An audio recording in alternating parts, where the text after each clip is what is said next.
Vamos a hablar con Luis Miguel González Márquez. Él es el director editorial del periódico El Economista, porque queremos que nos explique estos datos que dio a conocer la Secretaría de Economía justamente este lunes pasado.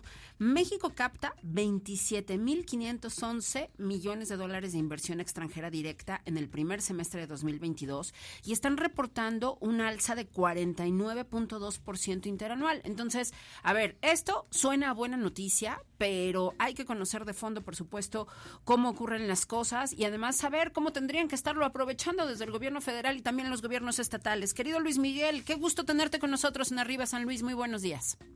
Muy buenos días, Eva María, Jesús. Luis Miguel, ¿cómo poder entender estos números en particular y saber si sí es beneficio directo para la población o si tan solo son cifras alegres? Ya sabes que uno desconfía todo el tiempo y es mejor saber qué hay detrás de esto. Bueno, a ver, en términos generales es una buena noticia.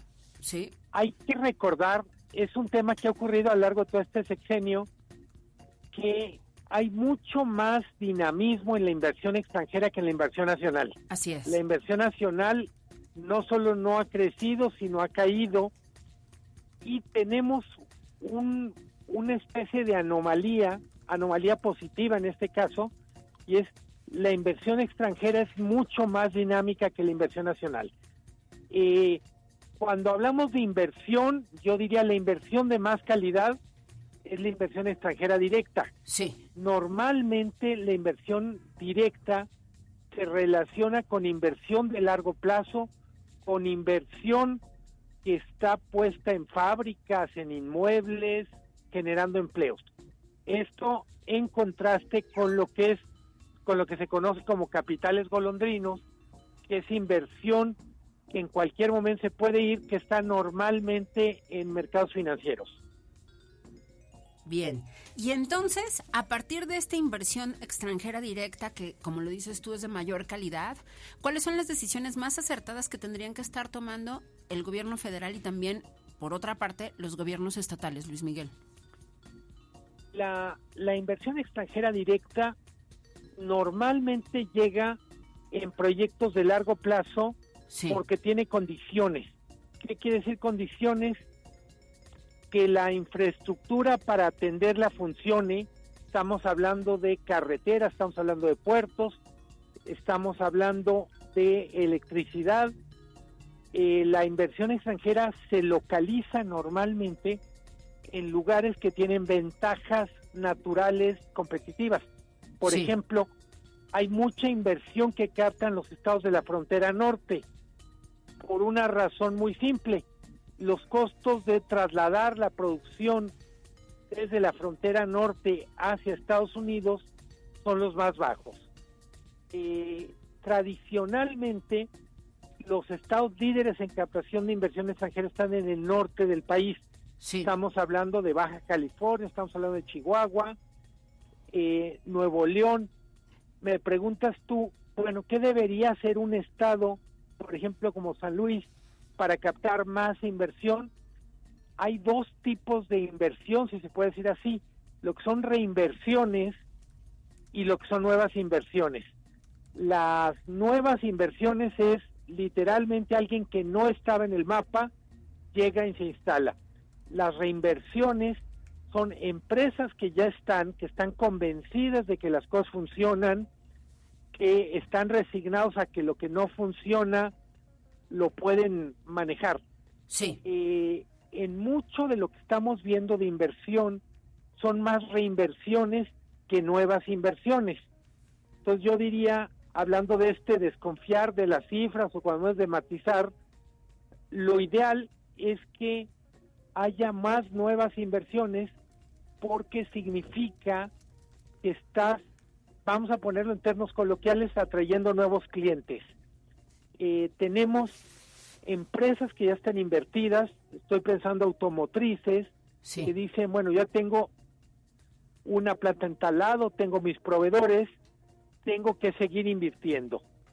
Creo que para un estado, por ejemplo, como San Luis, tiene ventajas competitivas geográficas, está situado en una zona del país que claramente está posicionada para atraer inversión en la industria automotriz.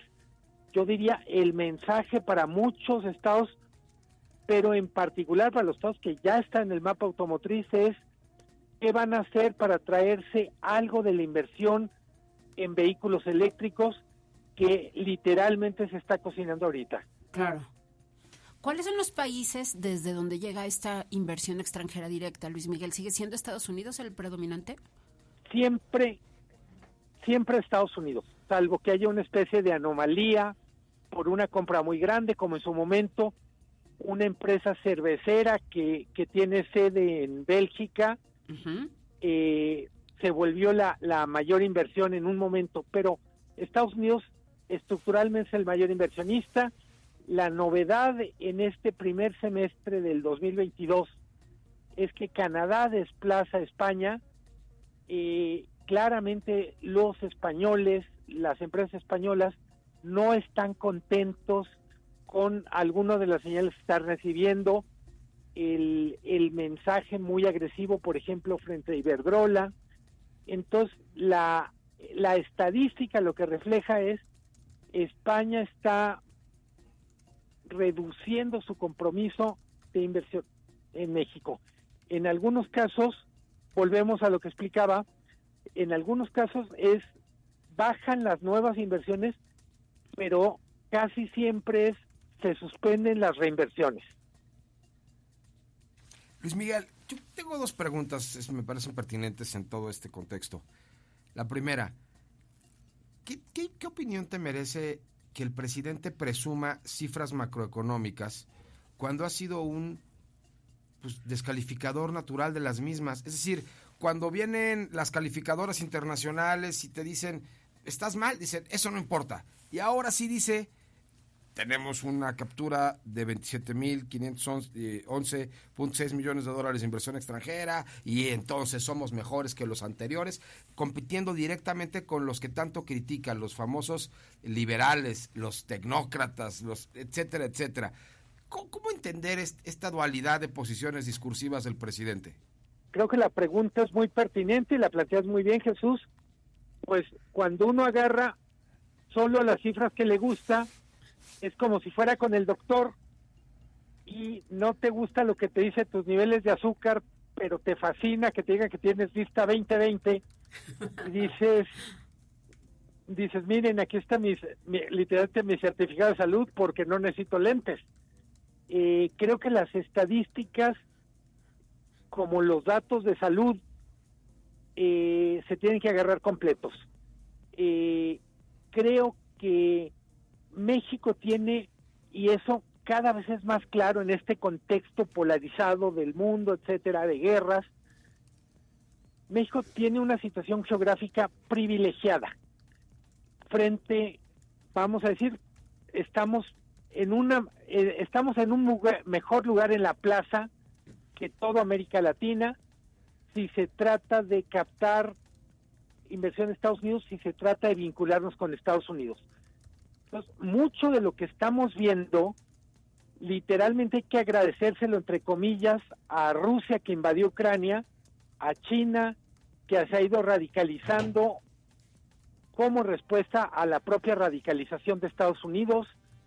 Entonces, mucho de lo que hemos captado en inversión es buena noticia, pero quizá la pregunta sería, bueno, ¿y cuánto hubiéramos captado si además tuviéramos buena estrategia y buena actitud? Claro. Luis Miguel, en México en este momento, ¿cuál es el estado?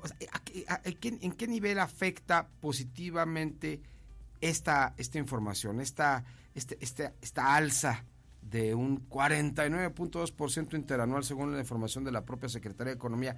¿Realmente esto será un factor que ayude a que tengamos mejores condiciones para paliar un poco este índice inflacionario tan alto, los precios que han venido en escalada? La situación es compleja para el ciudadano de a pie en este momento. No hay una relación tan directa, por ejemplo, en cómo nos está yendo con inversión extranjera y qué va a pasar con la inflación. Para que lo hubiera, por ejemplo, tendríamos que meternos en el detalle, decir cuánto se está invirtiendo en sectores que a su vez tienen problemas de abasto y altos precios. Por ejemplo, ¿cuánto se está invirtiendo? Estoy pensando en producir harina de maíz para que no suba más el maíz. ¿Cuánto está invirtiendo para producir más maíz? O eventualmente cuánto está invirtiendo en el sector energético. Me refiero a inversión extranjera. No hay manera de hacer una relación fácil entre este dato. Cuando preguntaba al principio, Eva María, si no había truco en la cifra, más que truco, hay dos operaciones que son irrepetibles. Sí. Uno es la fusión de Televisa y Univisión, que significó más o menos $6,000 millones, y el otro es la reestructura de Aeroméxico, que son otros 5,000. Entonces, esas son inversión que sí entró a México, que paga impuestos, etcétera, pero no necesariamente es una inversión que se vaya a repetir. Es literalmente como cuando uno le cae el regalo de un tío que se murió o una cosa por el estilo, ¿no? Luis Miguel, no te voy a soltar sin preguntarte qué opinas y cuál es tu reacción, por supuesto, a este dato sobre la inflación que llega el día de hoy, que sigue al alza en México y que llega al 8.62, ¿no? El nivel más alto desde agosto del año 2000. La cifra digamos, es un poco más alta de lo que se esperaba, sí, pero prácticamente todo mundo estaba en alerta diciendo la inflación no ha llegado al techo.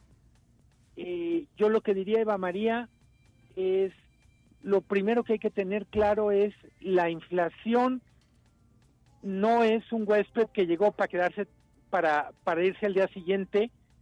Es el clásico invitado que ya no sabemos qué hacer con él.